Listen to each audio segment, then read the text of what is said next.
iniciamos agora uma revisão com a segunda civilização clássica, que é a civilização romana.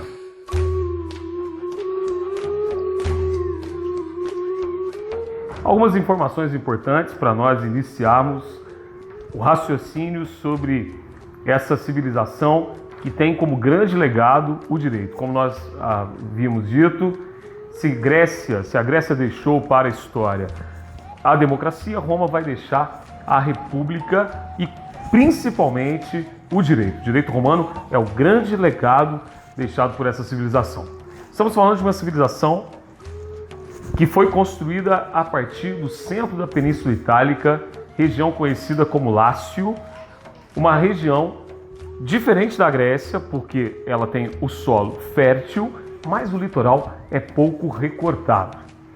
Roma, ela nasce da junção de tribos que são chamados de italiotas, principalmente latinos e sabinos, e a chegada dos etruscos vai conceder então a fusão desses povos, de onde se origina o povo romano.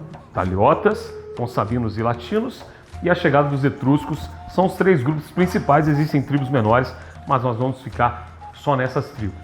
Então, pessoal, dando continuidade, nós temos duas versões sobre a origem de Roma. A mais conhecida delas é a versão lendária, que está centrada na famosa lenda dos irmãos Rômulo e Remo.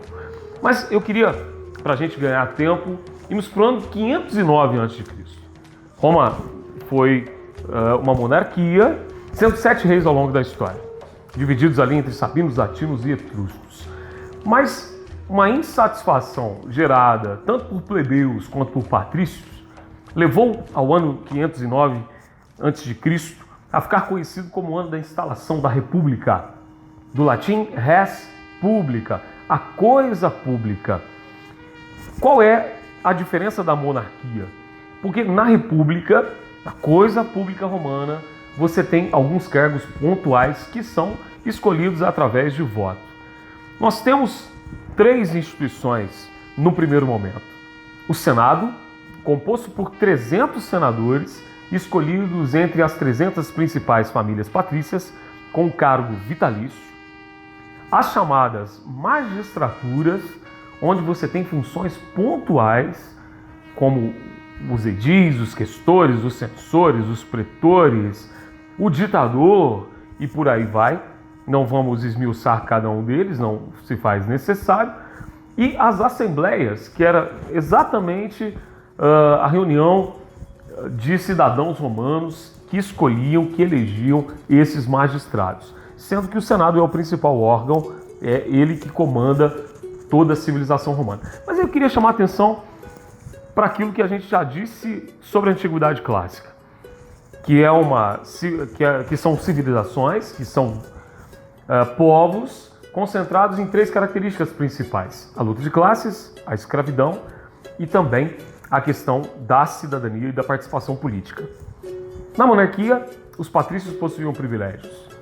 No primeiro momento, na República, esses privilégios eles continuaram. E aí então que começa uma série de manifestações e de lutas encabeçadas por líderes plebeus que vão levar às chamadas conquistas da plebe. A primeira grande conquista da plebe, ela se dá quando os plebeus ameaçam sair da cidade no ano 498 a.C. e fundar uma outra cidade.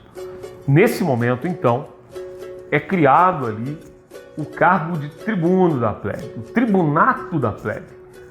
No primeiro momento, 2, posteriormente, 10 tribunos da plebe. Quem são eles? São os representantes da plebe no Senado. Só que o tribuno da plebe, ele tem uma prerrogativa interessante. Ele tem o poder de voto, como tinham os senadores, mas ele também tem o poder de veto sobre as decisões do Senado. Posteriormente, aí eu chamo a atenção de você para o que vai acontecer por volta do ano 454 a.C. As datas apenas para que você se localize. Lei das 12 Tábuas.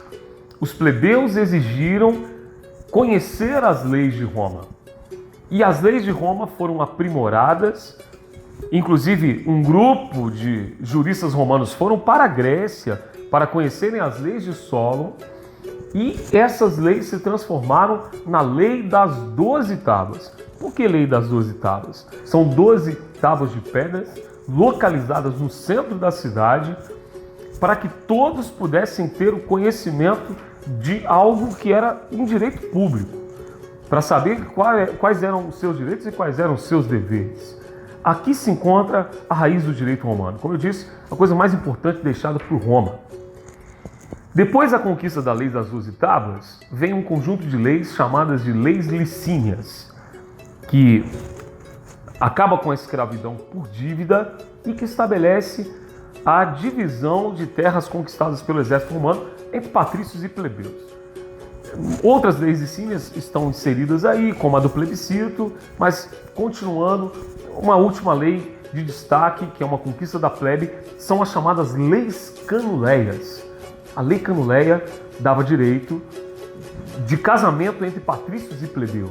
Presta atenção, porque essa é uma grande conquista, porque o casamento entre plebeus e patricinhas, por exemplo, impedia a igualdade civil. Então a lei canuleia, não leis canuleias, a lei canuleia estabelece a igualdade civil entre patrícios e plebeus.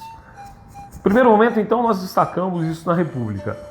As instituições republicanas, as conquistas da plebe, e aqui vem uma terceira grande fase da República Romana, a expansão de Roma, que se dá, no primeiro momento, na própria Península Itálica, com a conquista do norte, da Gália Cisalpina, com a conquista do sul, da Magna Grécia, como vocês podem ver e visualizar esse mapa de conquistas romanas.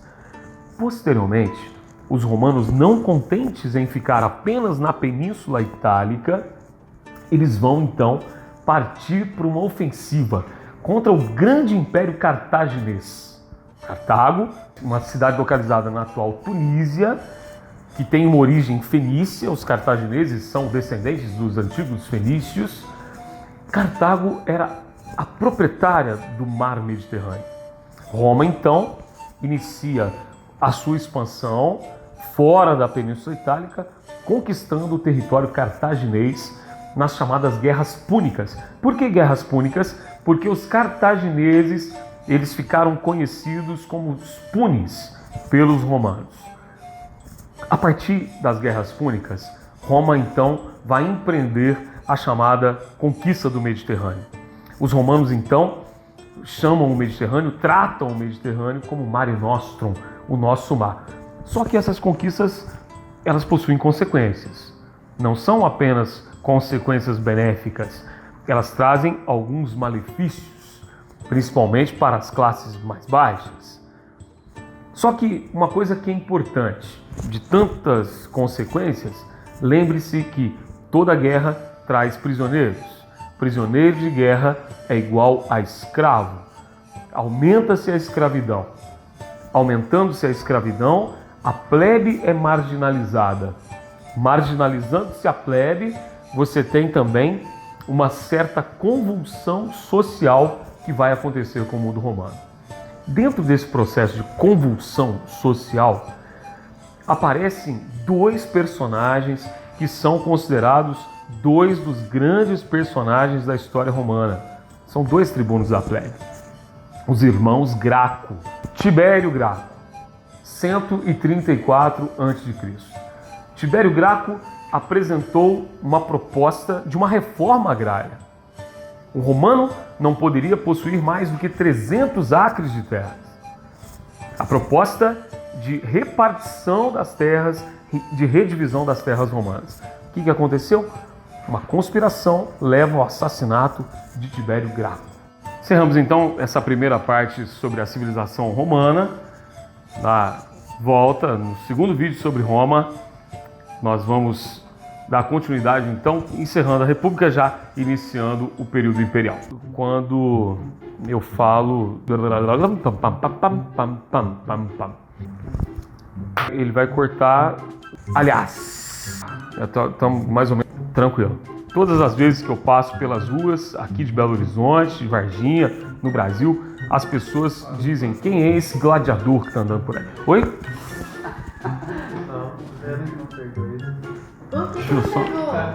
Deixa eu só atender. Alô?